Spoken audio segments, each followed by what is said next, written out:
Assalamualaikum dan salam Sarawakku sayang. Bersama saya Mariam Zanaria Ibrahim.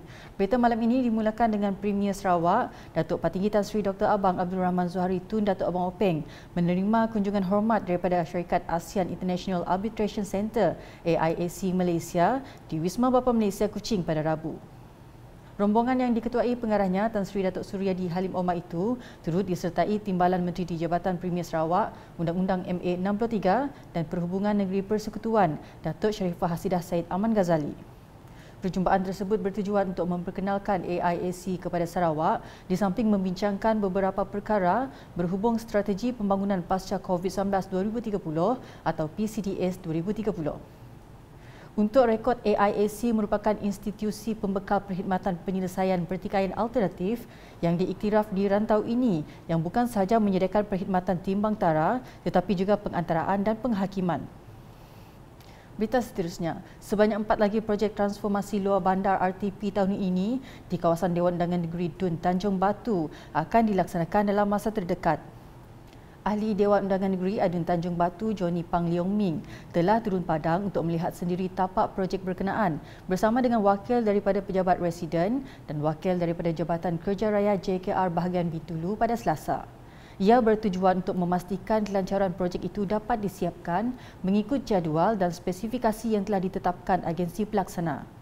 Dalam pada itu, Johnny Pang turut menyerahkan dokumen serah kerja kepada kesemua kontraktor yang telah dilantik bagi melaksanakan projek-projek terbabit yang akan dimulakan dengan segera mengikut masa yang ditetapkan. Di Lundu pula, geran projek kecil luar bandar MRP 2022 dengan nilai keseluruhan berjumlah 1.126 juta ringgit diserahkan kepada 190 penerima dari kawasan Dewan Undangan Negeri Dun Opar. Penyerahan telah disempurnakan oleh Ahli Dewan Undangan Negeri Adun Opar, Billy Sujang dalam satu majlis anjuran Pusat Khidmat Opar di Dewan Masyarakat Lundu pada Isnin. Para penerima terdiri daripada pengerusi Jawatankuasa Kemajuan dan Keselamatan Kampung JKKK, biro-biro, persatuan, rumah-rumah ibadat, kelab dan badan bukan kerajaan NGO bagi tujuan pelaksanaan aktiviti untuk tahun ini. Dalam majlis sama, Billy turut menyerahkan insentif pelajar cemerlang SPM 2021 kepada 32 orang pelajar dari kawasan Dun tersebut dengan nilai keseluruhan berjumlah RM10,200. Manakala di Tatau, ibu bapa perlu sentiasa memberi sokongan kepada anak-anak untuk berjaya dalam pelajaran. Setiausaha politik kepada Premier Sarawak Edwin Pan berkata, hanya menerusi pendidikan sahaja boleh mengubah nasib kehidupan pada masa depan.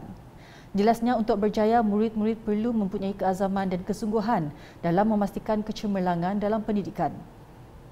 Beliau berkata demikian semasa berucap merasmikan program Juara Permataku Zon Anap bagi mewakili Menteri di Jabatan Premier Sarawak, Datuk John Siki Tayai di Sekolah Kebangsaan SK Kuala Lumpur Tatau baru-baru ini. Program Juara Permataku Zon Anap itu melibatkan 12 buah sekolah di Zon Anap dan sekolah-sekolah jemputan dari Sebau. Laporan berikutnya, Jabatan Tanah dan Survey JTS bahagian Sibu telah mengadakan satu sesi dialog mengenai pengambilan balik tanah bersama penduduk di Rumah Awin, skim penempatan semula Nanga Tada pada Selasa. Dialog yang disampaikan oleh Juru Ukur JTS Awan Amal adalah mengenai pengambilan balik tanah di bawah Seksyen 5-3 dan -4 Kanun Tanah Negeri bagi projek bekalan air luar bandar kawasan Limbung Tada, Kanawit Tapak B.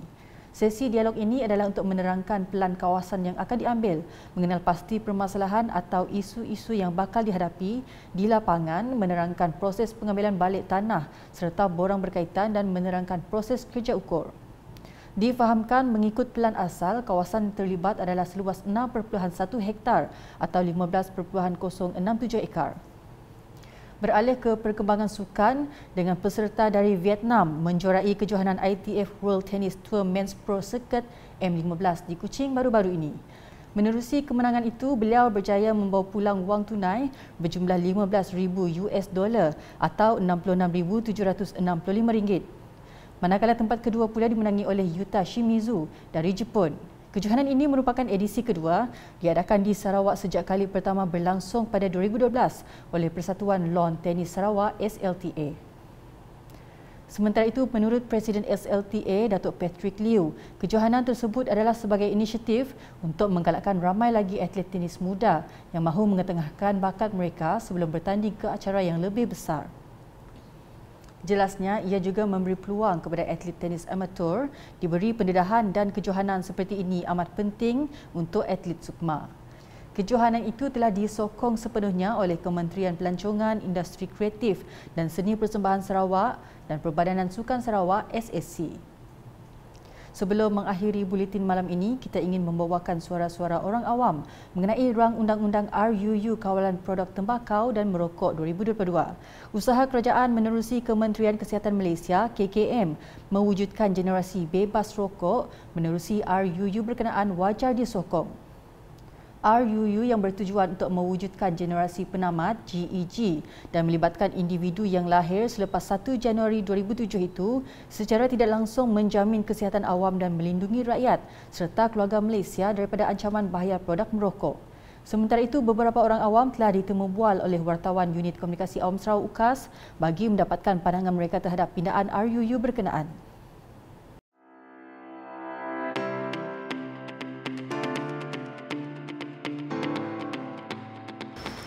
Baru-baru ini, Menteri Kesihatan Khairy Jamaluddin membentangkan rang Undang-Undang Kawalan Produk Tembakau dan Merokok 2022 pada 1 Ogos lalu.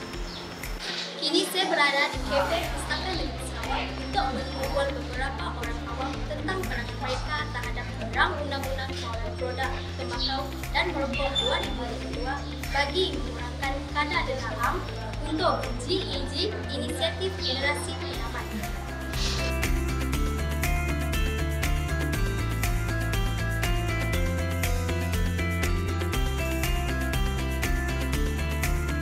Bagi saya, cadangan untuk menghadkan penjualan rokok kepada golongan usia muda adalah sangat baik dan ia patut diteruskan dan patut disokong oleh semua pihak kerana golongan muda sangat penting untuk masa depan kita semua. Jadi kalau kita dapat menjauhkan mereka daripada rokok ini sangat baik untuk masa depan mereka dan juga masa depan kita semua. Kerana rokok memang kita tahu bahawa dia banyak mendatangkan mudarat kepada banyak pihak, bukan sekadar perokok. Bahkan orang yang berada di sekitar perokok pun akan terkesan dengan masalah rokok ini. Okey, bagi saya dia akan lebih menggalakkan untuk generasi muda untuk lebih terjerumus dengan rokok lah, sebab dia pun hukuman pun dah diturunkan kan, denda dia, so dia lebih suka lah budak sekarang. So then dari segi yang cek tubuh tu, saya rasa kalau dah tak ada cek tubuh semua tu, so dia lebih bagi negatif efek lah. Pindaan ni dia lebih macam menggalakkan secara indirectly lah kepada masyarakat.